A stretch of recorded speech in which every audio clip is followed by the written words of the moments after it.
Hola a todos, ¿qué tal? ¿Cómo están? La pasada primavera se cumplían 50 años de la desaparición de uno de los artistas que han marcado el arte del siglo XX, el español Pablo Picasso. El cuadro que lo dio a conocer en el mundo fue sin duda el Guernica, realizado como protesta contra el bombardeo de la pequeña localidad vasca durante la Guerra Civil Española. Y nuestro invitado de hoy, el artista venezolano Eduardo Sanabria, se inspiró en el Guernica para denunciar también en una pintura la represión de las protestas contra el gobierno venezolano de 2017. Todo comenzó con las protestas que se iniciaron en Venezuela entre marzo y abril, a raíz de la represión desmedida de los funcionarios del gobierno en contra de los manifestantes, donde comenzamos a ver muertos, heridos, y eso nos afectó a todos los venezolanos en particular. Yo sentí una necesidad de expresarme con una imagen en particular, pero no hallaba cuál. Tenía un artículo guardado sobre los 80 años del Guernica de Picasso, de ese manifiesto en contra de la barbarie. Y entonces decidí hacer una imagen inspirada en esta obra universal. Comencé a hacer bocetos, comencé a trabajarla. La intención era solo colocarlas en las redes sociales para expresar el sentimiento que tenía en ese momento. Yo le coloqué título Venezuela, el horror y la esperanza. La obra tiene varios elementos que reflejan claramente la represión brutal que sufrieron muchos de los manifestantes. Arriba podemos ver a los funcionarios, son como unos monstruos que están tirando... Muy buenas tardes, Eduardo Sanabria. Bienvenido a Radio Jordi, Francia Internacional. Imagínate tú, qué placer. Gracias por tenerme aquí. El placer es nuestro. Han pasado más de 5 años desde los hechos que te llevaron a ese cuadro. Las cosas no han mejorado en Venezuela, ¿no? Bueno, lamentablemente pudiera decirte que ese es un cuadro, una obra que tiene vigencia, ¿no? Lamentablemente creo que si lo pones cada año sigue teniendo vigencia porque, bueno, las cosas en Venezuela cada vez se ponen más oscuras, se pone más blanco y negro como el cuadro, ¿no? Y bueno, es así lo que estamos viviendo. Según las cifras de la Agencia de la ONU para los Refugiados, más de 7 millones de personas han dejado Venezuela buscando protección y una vida mejor. Para un país joven como Venezuela es una sangría terrible, ¿no? Sí, totalmente. Inclusive lo comentábamos fuera del aire. No, parece ser que no se ha tomado en cuenta en esas estadísticas los europeos que emigraron en Venezuela en los 50 y que se han devuelto, sobre todo sus hijos, sus nietos, y se estima que pudiera estar cerca de los 10 millones de personas que se han ido del país. O sea, eso es terrible. Un tercio de la población. Un tercio de la población. Eso inclusive lo estamos empezando a ver, pero yo creo que dentro de 10 o 20 años es donde realmente se va a sentir, porque te vas quedando sin país. Imagino que son mayoritariamente jóvenes, ¿no? La gente que deja Venezuela. Tú sabes que hay un fenómeno interesante. Yo tengo ya 6, 7 años que no voy a Venezuela. Me estaba comentando un amigo que fue recientemente y me dijo, mira, Edo, en Venezuela ahorita hay un contraste muy fuerte porque quienes están son o muy jóvenes, estamos hablando de 20, 22 años, o gente mayor ya de 65 para arriba. Pero la población activa casi toda emigró. Profesionales. Claro, en edad productiva. Entonces, bueno, esa productividad y esas ganas la llevas a otro país. Eso se lo pierde el país que lo vieron hacer, ¿no? Permíteme, Eduardo, que recuerde a nuestros oyentes que has nacido en Caracas, pero que desde hace unos años vives en Miami, en Estados Unidos. En Venezuela ya había sido reconocido en varias ocasiones como mejor dibujante de la prensa nacional, premio que otorgaba el periódico El Nacional. No fue fácil, imagino, en esa época cuando Chávez llegó al poder, continuar tu trabajo como caricaturista, ¿no? Sí, de alguna manera era paradójico porque cuando los países sufren esos tiempos tan difíciles, el humor es donde más florece, porque obviamente Venezuela, antes de la llegada de Hugo Chávez al poder, no tenía tanta vinculación ni tanto interés por la política, pero Chávez cuando llegó politizó todo, polarizó todo, entonces eso bueno, permeó en todos los ámbitos y el humor gráfico no fue la excepción. Entonces, claro, era un tema, Chávez siempre fue un tema fértil para el humor gráfico. Pero además ya se empezaban a ver los visos autoritarios del gobierno, de los gobiernos que no permiten el humor, que no, porque el humor es incómodo siempre, Es como históricamente una ha sido china así. en el zapato, como una piedra. Sí, te muestra, como dicen, ¿no? El elefante en ese cuarto de cristal o en esa tienda de cristal, te muestra el elefante y es muy incómodo. Ese es el trabajo del humor. En 2014 vas a dejar la redacción del diario El Mundo, después de 15 años de trabajo en el grupo. Sí. No cabía otra posibilidad. Bueno, lo que pasa es que ya yo en paralelo, yo tenía esa inquietud por explorar más mi trabajo artístico, mi trabajo plástico con el tema del pop. Yo sentía que ya el humor gráfico tenía un techo y Sobre todo en dije, Venezuela. sí, y dije, bueno, de alguna forma me gustaría ver cómo es recibido mi trabajo afuera. Y ya en forma paralela con mi esposa estábamos pensando salir, ver cómo era el trabajo, ¿sabes? Para desarrollarnos afuera. Y lo hice en paralelo hasta que llegamos a un punto como ahorita que prácticamente me estoy dedicando al tema del arte, pues el arte plástico, el arte pop y el humor gráfico político lo he ido dejando al lado cada vez más. Imagino que allí en Miami hay muchas galerías, mucho más fácil que en Venezuela, que en Caracas sobre todo, ¿no? Sí, claro, por supuesto, Miami siempre se ha considerado como una de las ciudades latinoamericanas más importantes. Hay un chiste que de vieja data que dice que lo bueno que tiene Miami es lo cerca que está de Estados Unidos, porque claro, pues, es la ciudad menos norteamericana que se puede decir Miami como tal.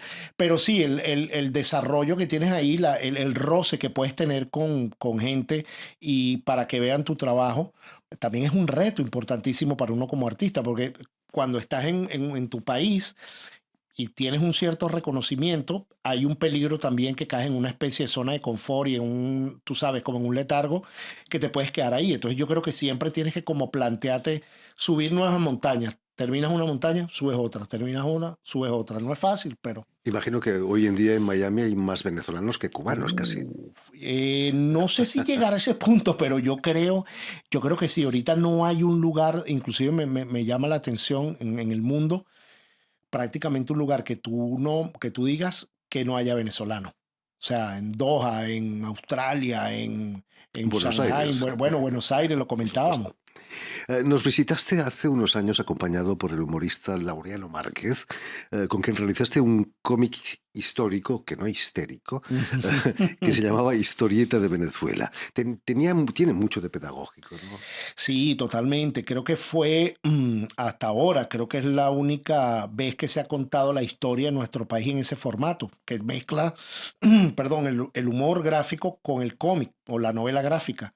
Y se cuenta desde la llegada de Cristóbal Colón hasta la actual dictadura de Nicolás Maduro. Entonces, es un libro que ya lleva 4 ediciones desde que lo sacamos, lo editamos en el 2018, sobre todo pensado en las generaciones que vienen, porque de repente estas generaciones ya vivieron un poco, pero los que tienen ahorita 20, que tienen 18, 19, es bueno que ellos sepan cómo llegamos hasta aquí, o sea, por qué estamos en esta situación. En esa Historieta de Venezuela, que es un cómic, no tiene mucho de cómico, imagino, ¿no? No, además que fíjate que en Venezuela, no sé si en otros países de Latinoamérica, pero la palabra cómic obviamente viene del tema cómico, de las tiras cómicas que se publicaban en los periódicos estadounidenses, pero mucha gente lo asociaba el cómic con algo cómico o algo, digamos, chistoso.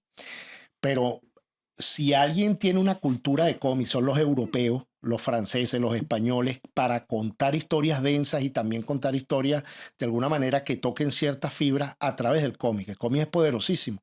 Entonces, claro, Venezuela no tiene esa tradición y poco a poco nosotros hemos tratado de ver si ponemos un granito de arena para eso. Hablando de libros, este viernes tienes una presentación en la Maison de l'Amérique Latine, en la Casa de América Latina, Ujú. aquí en París, de dos de tus libros. Primero, Crónica, Patria, Pop, en el que cuentas tu aventura de cultivar una faceta de artista.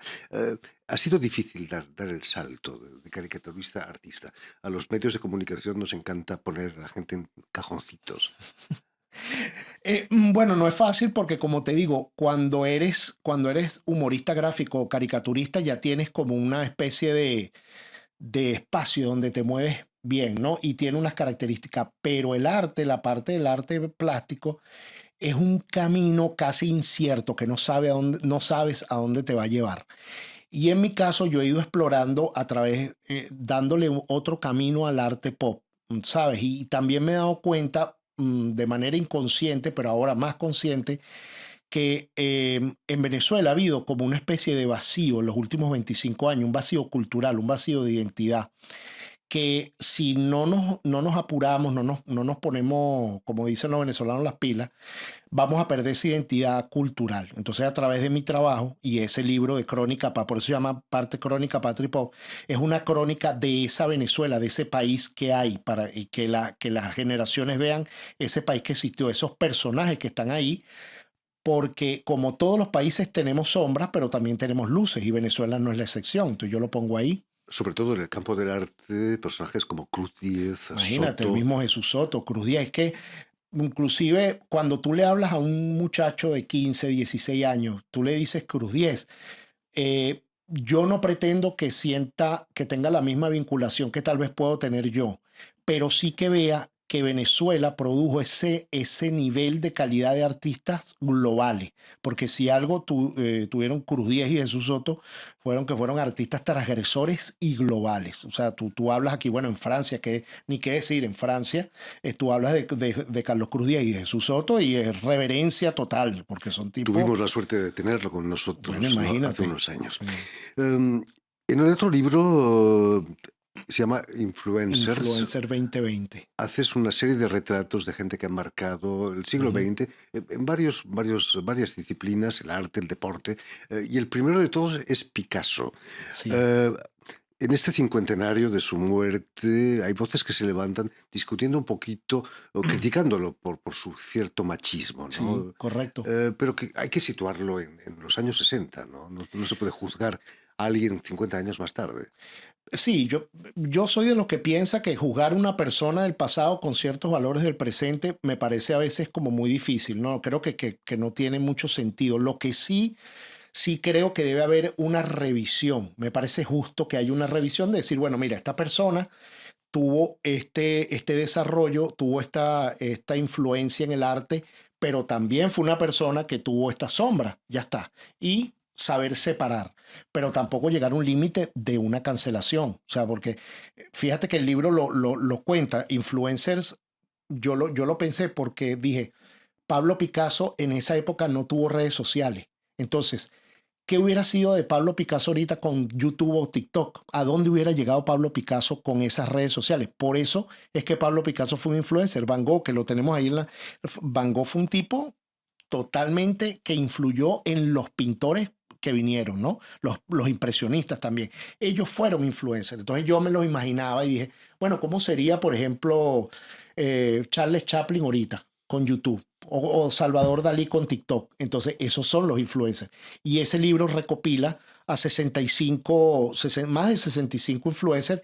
También es bueno decirlo, ahorita que tocas el tema de Picasso, también con esa revisión. Un poco muchos de ellos tienen esa revisión como actualizada para verlo en su justa dimensión. ¿Cuál sería el personaje que te ha influenciado a ti como artista en el campo del arte? Quizás Andy Warhol. Andy Warhol ha sido, sí, sin duda Andy Warhol. Picasso, sin duda alguna. Creo que Andy Warhol, si me pones dos así a elegir, Andy Warhol y Picasso, y también me gusta mucho Monet, porque Monet, el trabajo del color, cómo él trabajó el color en distintas etapas, me maravilló mucho porque para él el color era un protagonista más de la obra. Y eso también yo trato, la gente lo he notado cuando ve mi obra, me dice, oye, es que me encanta el tema del color, de cómo uniste o cómo hiciste esta paleta armónica y que yo disfruto cuando la veo. Bueno, yo también me esfuerzo no solo en hacer el personaje o la escena, sino también en trabajar el color como un elemento más. En el terreno musical he visto algún dibujo tuyo de los Beatles, también han marcado nuestro siglo XX. Totalmente. Totalmente, los Beatles. Además que yo llegué a los Beatles tarde, porque a mí los Beatles, yo soy la clásica historia de ese niño que los tíos o los padres le ponían esa música y yo decía, pero qué fastidio, esto es terrible, no me gusta esta música. Después de los 28 años empecé como a que, bueno, déjame, y me quedé prendado de esa música. Bueno, tan es así que mi hija que tiene 15 años también adora los Beatles. Entonces es una música que tú entiendes que es atemporal, pero también Es una música que tú sabes que a veces la gente se pone como purista, no, no, es que la melodía, y es una música sencillamente para hacerte feliz. Yo creo que los Beatles no hay que buscarle mucha, No por casualidad les llaman los Schubert del siglo XX, pero sin duda, o por los sus fabulosos melodías, cuatro, por ellos supuesto. les llaman los fabulosos. De hecho, yo me inspiro en muchas obras mías.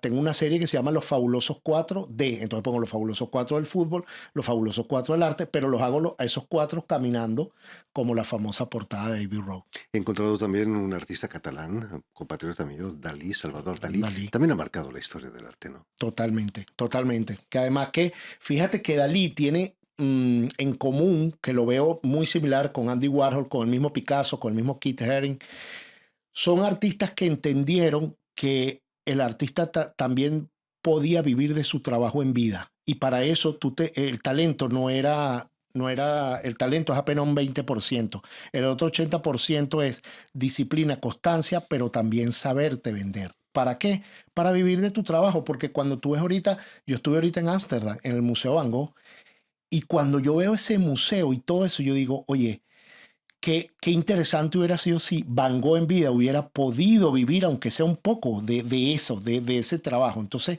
Dalí lo entendió. Y más allá de que tú puedas, o la persona puede estar de acuerdo o no con lo que él haya hecho, su estilo, sí marcó una tendencia del artista mismo como un producto, ¿no? Para vivir de su trabajo. Además, hay cosas que coinciden con Eduardo Sanabria entre Dalí, Picasso y tú. Los tres triunfaron en Estados Unidos. Sí, bueno, Estados Unidos ha sido, aunque fíjate que con el tema de las redes globales, ya uno casi pero sí, Estados Unidos es un mercado difícil porque la competencia es muy fuerte, pero te lo pongo más que Estados Unidos, te lo pongo más con el tema de redes sociales, porque las redes sociales son los Estados Unidos y ahora la competencia es muy grande, entonces tú tienes que creo que el artista debe focalizarse en algo específico que no ofrezcan los demás. Yo tengo en uno de esos libros, una de mis obras que he desarrollado es La Gioconda. Entonces, te lo digo rapidito así, la Gioconda es quizás una de las obras de arte más versionadas. Hay millones. Tú googleas Gioconda como tú quieras y la vas a conseguir. Entonces, para mí era un reto hacer una Gioconda distinta. Más bien alguien me pudiera decir, pero ¿para qué vas a hacer una Gioconda si se ha hecho millones de veces? Precisamente por eso es que la quiero hacer. Entonces, claro, ese ejemplo aplica a las mismas redes sociales que son los Estados Unidos del mundo. Tú tienes que identificar, o sea, tienes que diferenciarte de algo para que haga que la persona diga, yo quiero comprar esa obra porque esa obra de este artista me da algo que no me da las otras. Y ese es el camino que uno siempre anda buscando, ¿no? ¿No le has pintado un bigotito a la Gioconda como hizo algún artista Como hizo francés? Duchamp, el gran Duchamp, sí, claro. Bueno, es que es lo que te digo, tal vez no llegar al punto de hacerle el bigote, pero sí tengo mis versiones que, fíjate que yo con las Giocondas lo que hacía era que, por ejemplo, hay una famosa película de Quentin Tarantino, Kill Bill. Yo lo que hice fue, déjame googlear Gioconda Kill Bill. Si aparece en Google, no la voy a hacer, porque obviamente ya, entonces yo googleaba y si no aparecía, pues yo hacía mi Gioconda a lo Kill Bill. Entonces ya hay una Gioconda Kill Bill que es de Edo. Hablando de la Gioconda de Duchamp, ahora estaría casi prohibida porque puso unas letras, es L-A-H-O-Q, que Ajá. traducido en francés normal es que tiene calor en el culo, con perdón. Eh, Menos mal que son iniciales y la gente no lo sabe, ¿no? Pero si no, hay que transgredir para ser reconocido también. Sí, sí, y también hay que estar pendiente porque la transgresión no necesariamente es romper, digamos, es algo vandálico. Cuando tú, por ejemplo, el mismo Picasso, si uno ve Picasso cuando pintaba a los 17, a los 18, a los 20, a los 25 y después cercano a los 30 comienza con el cubismo, ahí Picasso empezó a transgredir, o sea, rompió todas las reglas, fue un transgresor. Entonces tienes que transgredir. Al principio, Picasso cuando hizo Las señoritas Aviñón, los mismos amigos le decían, mira, suicídate porque es que esto no sirve. Y tuvo que guardar esa obra por 10 años. Y ahí tú ves dónde están las señoritas de Aviñón ahorita. Que eran prostitutas de la calle de Aviñón y no de la ciudad de Aviñón, como algunos piensan. Exacto. En Barcelona. Pero además le dicen las damiselas de Aviñón, ¿no? Que sí. Poco señoritas. En fin, pues ya lo saben. Tienen una cita este viernes por la tarde. Viernes por la tarde a las 7 de la noche. 7 de la noche, en la Maison de l'Amérique Latine, para el encuentro con Eduardo Sanabria, que va a presentar sendos libros de los que hemos hablado. Muchas gracias, Eduardo, Jordi, por favor, gracias a ti por invitarme. Mucho éxito aquí en París. Permíteme también que dé las gracias a Víctor Hull y a Jérémy Boucher, quienes se han ocupado hoy de la realización del programa, y también saludar a nuestros telespectadores, porque también los tenemos que nos siguen en toda América Latina, en Caracas, seguro que es también, y en Miami, me imagino que también, gracias a la cadena Unión Continental Latinoamérica y una red que se llama Red TAL, que reúne televisoras públicas y universitarias de América Latina. Y a ustedes, muchísimas gracias por su atención y les damos cita para una nueva edición de El Invitado de Radio Francia Internacional. Todo comenzó con las protestas que se iniciaron en Venezuela entre marzo y abril, a raíz de la represión desmedida de los funcionarios del gobierno en contra de los manifestantes, donde comenzamos a ver muertos, heridos, y eso nos afectó a todos los venezolanos en particular. Yo sentí una necesidad de expresarme con una imagen en particular, pero no hallaba cuál. Tenía un artículo guardado sobre los 80 años del Guernica de Picasso, de ese manifiesto en contra de la barbarie. Y entonces decidí hacer una imagen inspirada en esta obra universal. Comencé a hacer bocetos, comencé a trabajarla. La intención era solo colocarlas en las redes sociales para expresar el sentimiento que tenía en ese momento. Yo le coloqué título Venezuela, el horror y la esperanza. La obra tiene varios elementos que reflejan claramente la represión brutal que sufrieron muchos de los manifestantes. Arriba podemos ver a los funcionarios, son como unos monstruos que están tirando bombas, disparando, y abajo hay algunos elementos que reflejan la paz, la justicia, algunos manifestantes que portan la Constitución, otros manifestantes gritando, otro manifestante con una flor, pidiendo ayuda. Toda esa oscuridad en blanco y negro de la obra tiene un contraste que es la esperanza, que es Simón Bolívar, que sale con una luz, con una llama, que es la llama de la esperanza. Y arriba está el ojo de Dios, que de alguna manera simboliza la justicia divina. Una vez que subí la imagen en mis redes, comenzó a tener una viralidad tremenda. Mucha gente empezó a compartirla, empezaron a escribirme que si no la vendía, qué iba a hacer con la obra.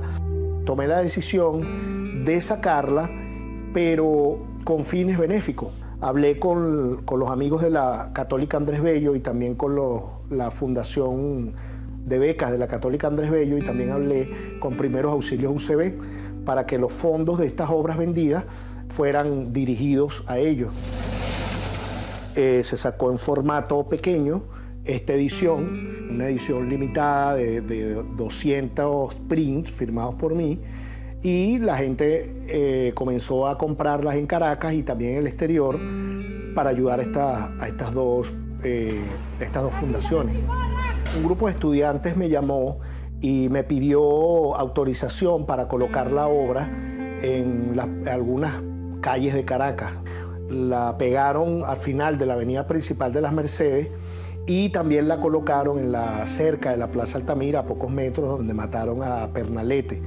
Generó interés en la Universidad Católica Andrés Bello y ellos me plantearon la posibilidad de colocarla en un gran formato en la Plaza del Estudiante. Y también la Universidad Metropolitana se interesó en tener la obra como un testimonio de ese momento que estamos viviendo, y es la obra que estamos viendo.